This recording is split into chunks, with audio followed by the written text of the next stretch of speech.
Jacques Chirac, 2 fois élu président de la République, a prévenu tout le monde. En France, l'argent que nous avons dans notre poche vient pour l'essentiel de l'exploitation de l'Afrique depuis les siècles.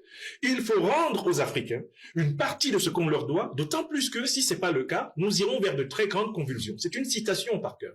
Et je cite le président Macron.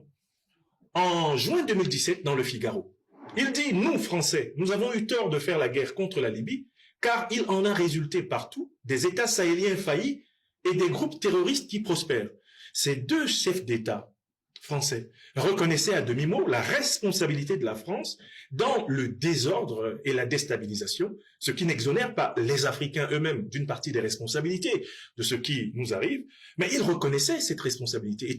En tant que femme et féministe, notre rôle aujourd'hui est de défendre nos hommes, nos mâles blancs et de redorer le blason du communautarisme entre personnes qui considèrent la France comme leur unique nation et la culture européenne comme la leur, culture qui d'ailleurs a toujours placé les femmes sur un piédestal.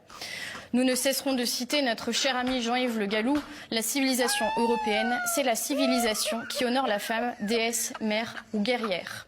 Choisissons un féminisme communautaire et oublions cette mascarade qu'est le féminisme intersectionnel que nous rebaptiserons comme gauchisme, utilisant l'argument féministe pour transmettre leur idée. Un homme succombe au coup de sa compagne au lieu-dit Niala, entrée école.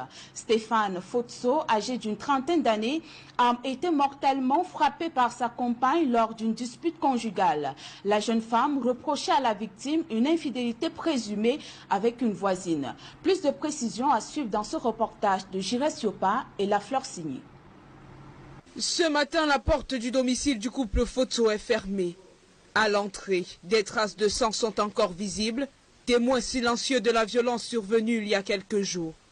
C'est dans ce cadre que Solange Bekono, d'une trentaine d'années, aurait mortellement frappé son compagnon Stéphane Fotso, avec qui elle vivait depuis plus de 2 ans. Le couple revenait d'une virée, accompagné d'une voisine. Aux environs de 3 heures, je suis comment Solange